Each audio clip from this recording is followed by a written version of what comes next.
বিয়েবাড়িতে হামলা চালালো দুষ্কৃতী দল। চাঞ্চল্যকর এই ঘটনাটি ঘটেছে মধ্যধলাইয়ের পানিভরা বাজারের কালীবাড়ি রোডে। দুষ্কৃতীদের হামলা এবং অপকর্মে এলাকা জুড়ে তীব্র চাঞ্চল্যের সৃষ্টি হয়েছে।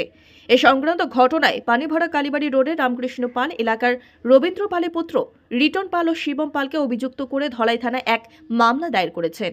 জানা গেছে, শুক্রবার রামকৃষ্ণ পাল বলেন, 29 জানুয়ারি তাদের বাড়িতে যখন একটি বিয়ের অনুষ্ঠান চলছিল, তখন রিটন পাল ও শিবম পাল এসে অশ্লীল গালিগালাজ করে শুরু করে হামলা চালায়। তাদের হামলা চালানোর দরুন বিয়েবাড়িতে এক আতঙ্কের সৃষ্টি হয়। তিনি প্রতিবাদ করলে রিটন ও শিবম তার পুত্র রোহিত পাল ও তার উপরও হামলা চালায় বলে অভিযোগ করেন রামকৃষ্ণ পাল। এদিকে বিয়ের বাড়ির কর্তা কৃষ্ণদেব বলেন, দুষ্কৃতীদের এ ধরনের অপকর্মে বিয়েবাড়ির আনন্দ মাটি হয়ে যায়। দুষ্কৃতীদের হামলায় আতঙ্কিত অতিথিরা প্রাণে ভয়ে পালিয়ে যান।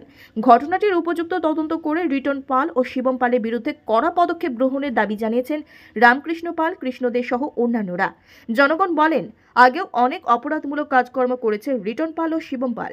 তাদের একের পর এক দাদাগিরিতে এলাকার জনগণ প্রচণ্ড অসহায় বোধ করছেন বলে জানান তারা। Bureau report, daily Barak. মাতিয়াল আপনার দাদা কিতাব বহুত দুঃখের ব্যাপার।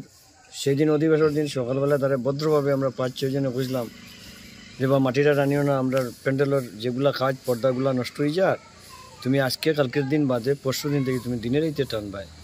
সে তখন আমাদেরকে বলছে যে আমি মাটি টানবো, কার হিম্মত আছে 5টা পর্যন্ত টানবো। এরপরে 3টার সময় গাড়িটা বন্ধ করছে। আর কোনো মাত হইছে না, তাহলে কোনো রাগান্বিত মাত হইছে না। সে সন্ধ্যা পরে মদ ওভার খাইয়া আইয়া সেইরা বিয়া বাড়ির ঢুকিয়া সেইরা গেটের মুখো আইয়া আমারে খুঁজাইতেছে। এরপরে আমার ছেলে আমারে গালাগালি করতেছে বাপ তুলিয়া। তো আমার ছেলে প্রতিবাদ করতে, ছেলেরা ইয়ে বসকেশ মারি দিয়েছে একদম ঠোঁট বেরিয়া। তখন গিয়া বিয়া বাড়ির সব বাড়িছে, আমরা বিয়া বাড়ির মেইন গার্জিয়ান যে কৃষ্ণদে তাইনও বাড়িছে। সেইরা সে আমিও দৌড়িয়া গেছি। যাওয়ার পরে আমার নাকে মুখে শুরু করছে। তখন আমরা আর জানার পাই চেয়েছি না, আমরাও তারে দৌড়িয়া ইয়ে করছি। অতটুকুই আমরা বক্তব্য। আমরা দুঃখের ব্যাপার। আমরা অধিবেশনের দিন মানুষ আসিল প্রায় 150-200 মানুষ। এটা খানি দানি সব বিনাশ হয়েছে। মেয়েলোক এরা সবাই ভয়ে, পুরুষ মেয়েলোক সব রাত্রে 10-11টায় বাগিছে। যে জায়গার সমস্ত রাত্রের প্রোগ্রাম এই জায়গার মাঝে 10-11টার সময় সব মানুষ বাগিছে। বিয়া বাড়িতে অনেক ক্ষতিগ্রস্ত। এটা নিয়ে বিয়া বাড়ির গার্জিয়ানরা বহুত খানতেছে, দুঃখ ভাবতেছে। স্যার ওইটাই আমাদের বক্তব্য আর কি। কে মারছে? মারছে লিটন পাল এবং শিবন পাল, ছোট ভাই শিবন পাল। বাড়ি কোন জায়গা? বাড়ি ওই পানিবাড়ি কালীবাড়ি রোড, আমাদের বাড়ি মন্দিরের অপোজিট সাইডে। কেস দিছেন নি? কেস তো বাধ্য হইয়া গেলাম আর কি। তখন আমরা ব্লিডিং সোলের খানে দিই। ও থানাতে একটা যদি না জানাই, থানায় আমরা দুষবো, আপনারা এই ঘটনা হয়েছে আমরা জানাইল না। আমরা বাধ্য হইয়া গেছি। গিয়া সেটা একটা এফআইআর আমরা লিখতাম। আমরা তো জানছি না এরকম আতঙ্কবাদী করবো। আমরা বিয়ালইয়া মারছে, আমাকেও মারছে, আমার ছেলের তো আগে মারছে, ছেলে রোহিত পাল। কেন আমি কইছি, দাদা কি হয়েছে? না, তোর বাবা কেন কার কাট্টামি দেখাইছে, আমি তো মাটি টানমু, তোমরা বাবাই পোয়াই যা করবার করিলেও ঠিক আছে। তখন গিয়ে আমি ঘটনাটা শুনিয়া আর কি, তার মাঠটা শুনিয়া আমি লগে লগে ঘরে গেছি। গিয়া বাবার তার ছোট ভাই একটা আইসে লাঠি ডান্ডা লইয়া ডেগাল লইয়া আইয়া ও বাবার পেটের দিকে গাঁততে লইতে আসলো জিনিসটা। এরপরে এখানে অনেক মানুষ দাঁড়ানি আসলো। গিয়া ডেগারটা তার হাতে গিয়া কাড়াকাড়ি করিয়া মানুষে লইছে। লোয়ার পরে হাতে ডান্ডা আসলো, ডান্ডাটা দিয়া বাবার মাথার জখম করতে আসিল। এইখানে কন্যার ভাই দৌড় মারিয়ে গেছে। যাওয়ার পরে কাকু কাকু কইয়া এখানে মাথাতে হাত দিছে। হাত দেওয়ার পরে ওই যেটা বাড়ি পড়তে আসলো বাবার মাথাতে, ওই বাড়িটা পড়ছে তার হাতে, ঠিক আছে।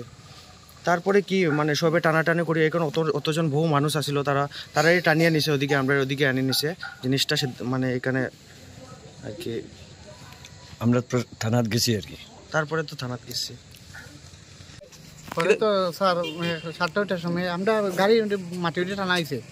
তা আমি উঠিয়া কইছি, তো হেরে কইছি বিয়া একটা প্যান্ডেল নষ্ট হয়ে যায়। তো কইছে আচ্ছা ঠিক আছে, 4টা পর্যন্ত আমি চালাইম। আমি আর কিছু মাতিছি না স্যার, আমি গেছি গিয়ে খাবো। আমার বোনের বিয়া, তোর আমার তারা আসলা, তো কাকু তারা আসলা, এটা তো আমি জানি না কি তা হইতে পারে। তো হয়ে আইছে 7টার সময় লিটন পাল।